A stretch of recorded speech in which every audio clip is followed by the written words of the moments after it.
भोपाल में आज एक प्रेस कॉन्फ्रेंस के दौरान केंद्रीय मंत्री अर्जुन मुंडा ने कहा कि मध्य प्रदेश एक ऐतिहासिक पृष्ठभूमि रखने वाला प्रदेश है। कांग्रेस ने जनता की अनदेखी और जनजातियों पर प्रहार किया है। उसका परिणाम है कि जनजातियों ने ही नहीं, अन्य समाज ने भी कांग्रेस का बहिष्कार किया है। सभी ने कांग्रेस को नकार दिया है। कांग्रेस अपने वचन पत्र में बहुत सारी बातों को लेकर आई है।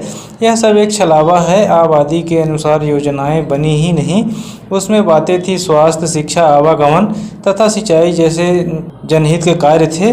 लंबे अरसे के बाद मोदी जी की सरकार आई है। केंद्र और राज्य की सरकारों ने सारी नीतियों को जमीन पर उतारा है, जिसका सकारात्मक परिणाम मिला है। विद्यालय की संख्या में बढ़ोतरी हुई है।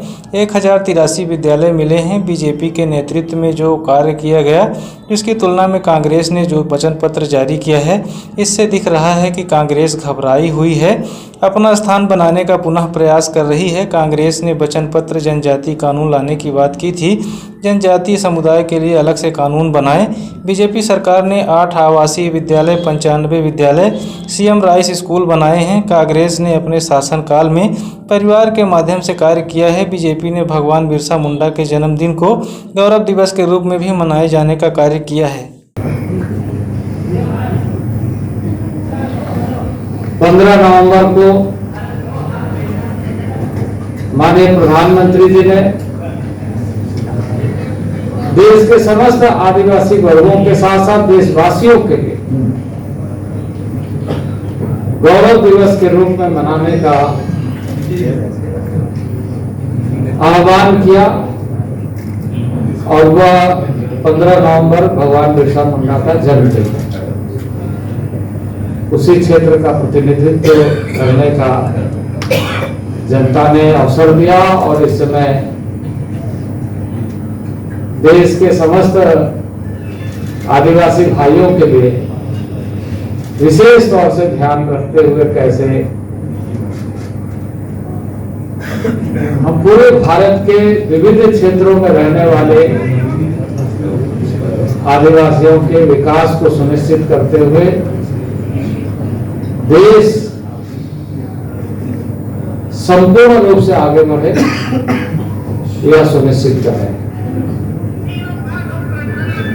आज मध्य प्रदेश में चुनाव हो रहा है और इस चुनाव में स्वाभाविक रूप से दलीय आधार पर अपने अपनी बातों को कहने का राजनीतिक दलों को अधिकार है।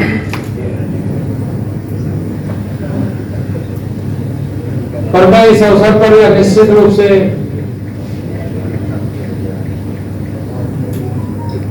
कहना चाहूंगा कि 75 वर्षों का आजादी का यह सफर मैं आदिवासी के साथ लंबे कालखंड तक देश में शासन करने वाले दल ने किस तरीके से व्यवहार किया,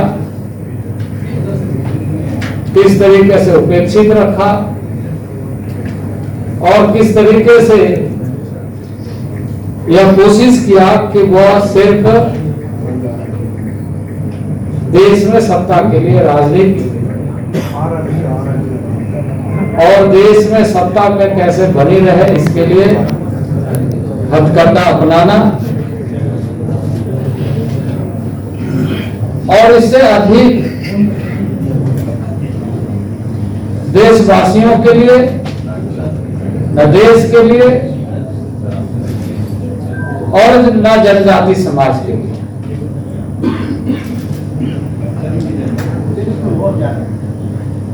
कांग्रेस ने लंबे समय तक देश के विभिन्न प्रांतों में भी और देश में भी काफी दिनों तक सरकारें बनाई, सरकारें चलाई। और यदि हम मध्य प्रदेश की बात करें तो मध्य प्रदेश जैसे मैंने दोहराया कि ऐतिहासिक पृष्ठभूमि रखने वाला एक बहुत महत्वपूर्ण प्रदेश है, उसमें जनजाति आदिवासियों की संख्या देश में अन्य राज्यों की तुलना में सर्वाधिक है।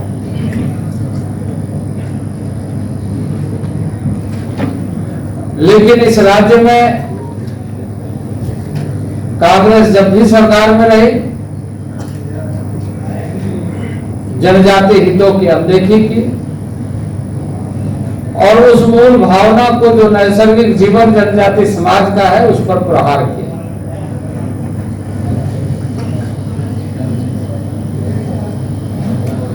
और उसी प्रहार का नतीजा था